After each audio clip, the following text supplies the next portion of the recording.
The grill is shot. The chairs are held together by optimism. And what happened to the rug? Sounds like your outdoor setup is not ready for patio season. Fix it all with Wayfair. Shop Wayfair for grills, rugs, furniture, and more. With 20 million 5-star reviews, room of choice delivery, and expert setup on qualifying orders, it's never been easier to do more for less. Get 10% off your first eligible purchase. Hurry to wayfair.com or download the app now. Wayfair, every style, every home.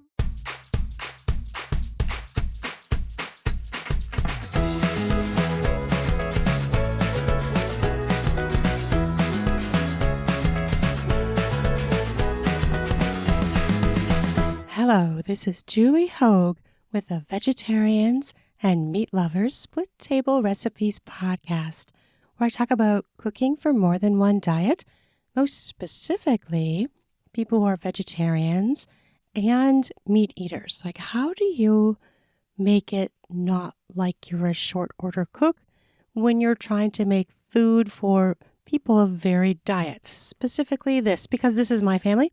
This is the way I've lived like the majority of my life, and I've been largely the cook. I like to cook. I like to create.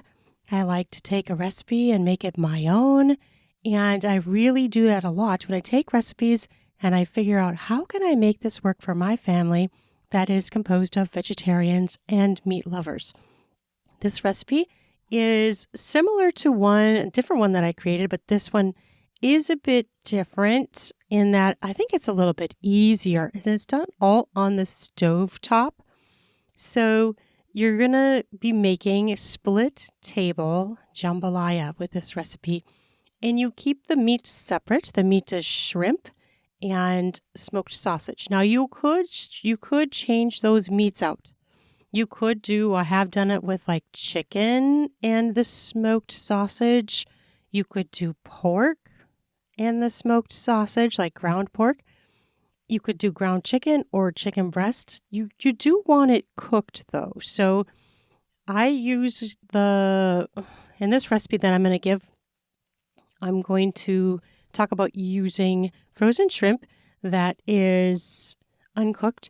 And I've made it both ways where it's peeled and where it's unpeeled. So it's just more work when you have to peel them. And according to my family, I don't eat shrimp.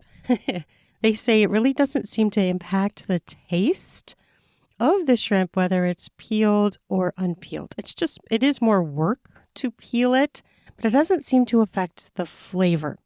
So this has a lot of ingredients, so I'm going to list those out and then tell you how to make it. This is really good. And my oldest son said that both forms of jambalaya are one of his favorite meals that I make, which I never knew. If you talk to people, you don't always know what they like and don't like. They're just like, yeah, this is good. But then to hear, oh, this is my favorite, it's more information and it's fun, right? So I am going to mention a few brands in this recipe. You can do different brands if you want, and I'm sure it will work out fine. But, everybody doesn't have the same brands all across the country and all across the world. So you may have to modify it a little bit based on what you have available to you. And the first one is Earth Grains from Aldi. I use their jambalaya rice, which is the Earth Grains that Aldi sells. And it has the rice and the spices and everything all combined in the bag. So you need 2 packages of those, 2 cans of undrained Cajun potatoes Del Monte. This is another one you may not be able to find, but if you cannot find the Cajun flavored potatoes Del Monte in the can, you can just get regular canned potatoes and add like Cajun or jambalaya seasoning to it. Now, if you're going to drain them, I don't know, you might be fine in the moisture level, but you need to watch your moisture a little bit because I do it undrained with the Cajun potatoes. So that does add some moisture to the dish. You might be fine. Like I said, if you drain them, just monitor your moisture and make sure you don't overcook it so that the rice is sticking to the bottom of the pan because you didn't have enough moisture. This will all be down in the podcast show notes, so don't worry about trying to write all this down as fast as I'm talking. Okay, then you got 1 onion chopped, 1 green pepper chopped, 1 red pepper chopped, 5 cups of water. Now, in this, I also got from the package instructions for the jambalaya rice. So I would follow, probably is best to follow the recipe with the directions on your jambalaya rice specific brand. But for the Aldi one, the earth grains, use 5 cups of water. So you put that into a pot. Then you're going to want your 2 pounds of peel to eat shrimp or already peeled. Either one works, and that's frozen shrimp. You're going to thaw it though. So I'm sure you could make it with thawed shrimp as well, because you thaw it anyways to make this. And you need 2 pounds of smoked sausage sliced. And so here's your seasoning for the sausage and the shrimp. It's a bunch of different things. 2 tablespoons of brown sugar packed, 2 teaspoons turmeric. I have a hard time saying that one. Turmeric. 3/4 teaspoon ground ginger, 1/2 teaspoon rosemary leaves, 1/4 teaspoon ground cumin or seeds. I have used seeds when I only had seeds. 1/2 teaspoon kosher salt, 6 shakes of cayenne pepper, 1/4 teaspoon garlic powder scant, and 1/8 teaspoon cinnamon, and lemon zest. I used lemon zest from 1 lemon, and then I chopped up the lemon to use for people could squeeze the lemon wedges across their dish. So you use the full lemon. And then 1 tablespoon of butter. Oh, scratch that. That's not right. That goes on the asparagus. Asparagus is a side dish that we often do with this. But you're going to want 1 tablespoon of butter for that if you do it, and salt to taste. For the actual jambalaya, you're going to need 4 tablespoons of vegetable oil.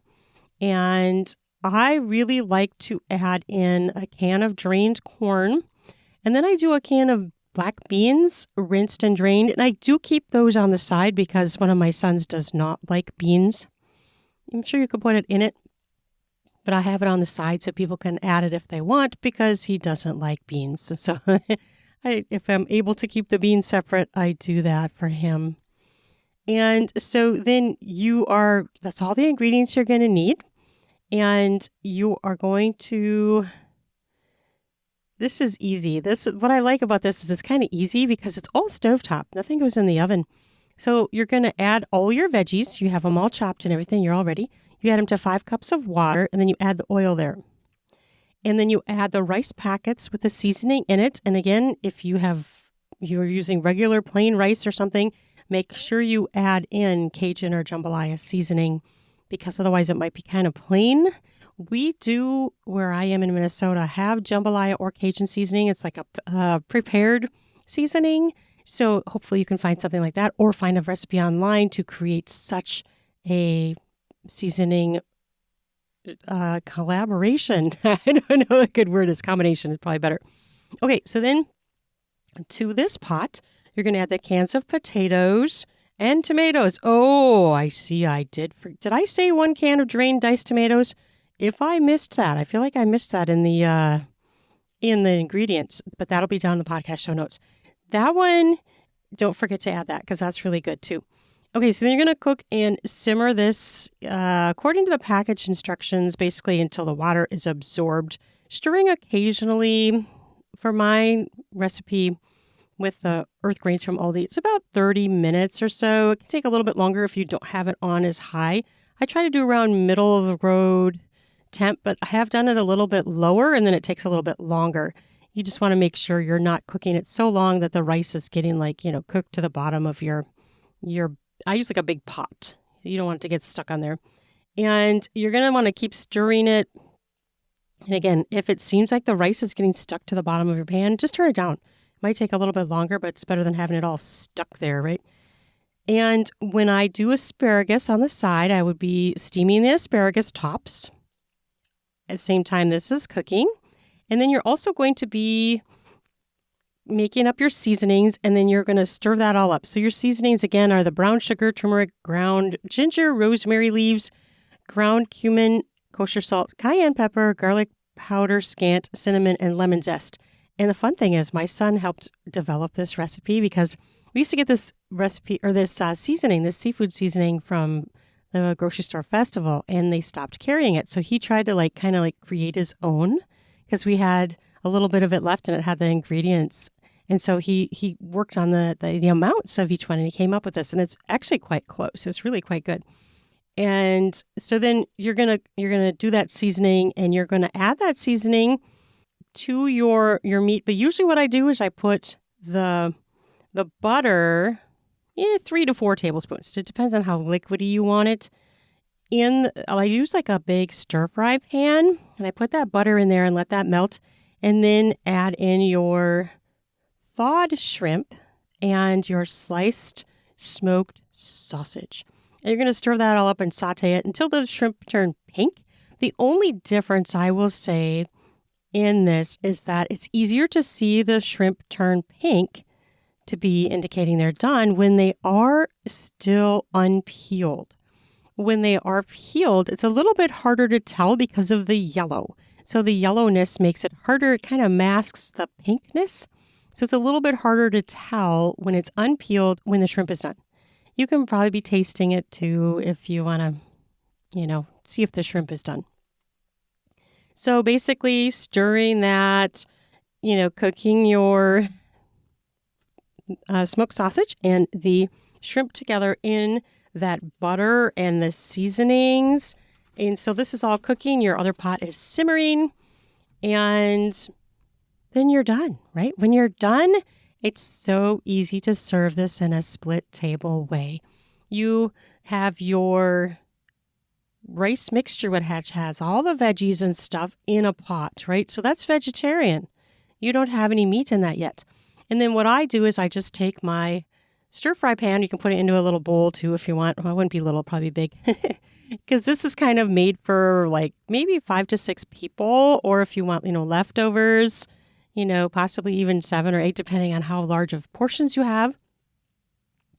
And then you have your sausage and your shrimp in a separate bowl.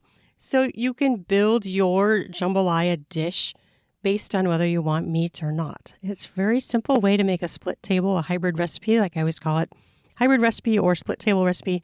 It's super easy to do because if you don't want the meat, you just don't take it. And then you have asparagus on the side. I've also done French bread and then slice that to have on the side. Buttered bread always goes good with this.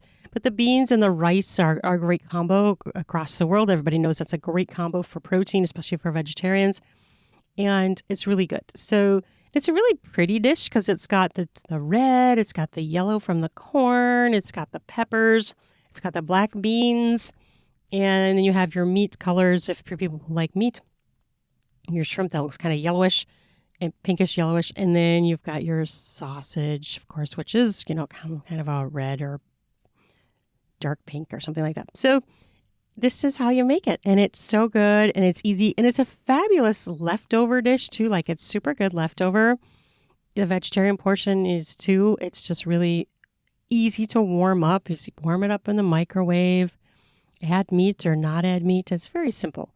And it's just really, it's a good one. It's a good one. It's really tasty and we love it. So we hope that you do too. I hope that you do.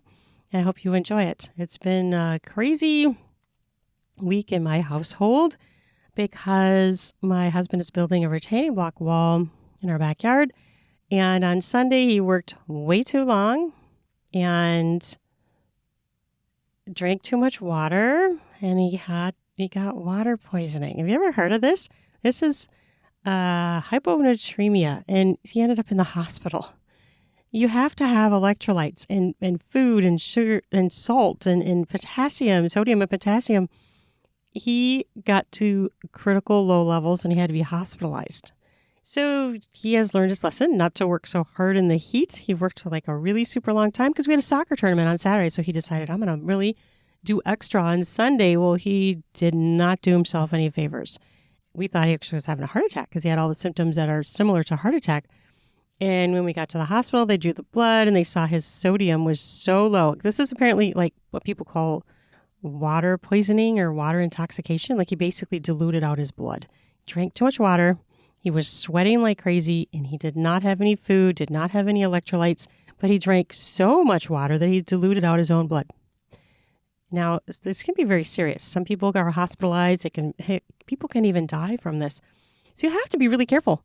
So we learned a huge lesson and need something like Gatorade or electrolytes or something. So he's really changed how he approaches doing things. But wow, what a crazy thing to go through. And we thought he was having a heart attack or heat stroke or something. And it kind of hit him later in the day after he had been in the house. Like it didn't hit him when he was out there working. Crazy stuff. It just really was a wake-up call for him to be like, okay, I can't do this. He's also in midlife, so then that's also a part of it. But, those electrolytes matter. It's all about balance, right? So like he was in the severe critical level, which is why they kept him in the hospital. And they had to slowly increase your sodium through IV drip. You can't do it too fast, but it's really dangerous. You can get seizures, you can get brain swelling, you can get paralysis. So you have to really be careful. So my point of me saying this is if you're out working in the heat, take your electrolytes. Drink them, use the powders, put them in your water. You might feel like you're doing a good thing drinking all that water, but you can dilute your blood. So hard lesson and something, food matters. Like this, if he had eaten, maybe it'd be all right. I've always heard watermelon's really good too. And a banana, we have to be eating. We can't just only have water and all these balanced things. You have to make sure it's balanced. If you become so imbalanced, you can really hurt yourself. So if you're out in that heat and you're working, make sure you're taking some food, some fruit, some electrolytes, and don't put yourself in the hospital. Be careful. A lot of people haven't even heard of this, but some people have. The stories we've been telling people, and some people are like, oh yeah, I've heard of this. So the people are like, no, I have not heard of this. What is this? So electrolytes matter is my lesson to everyone. Food matters.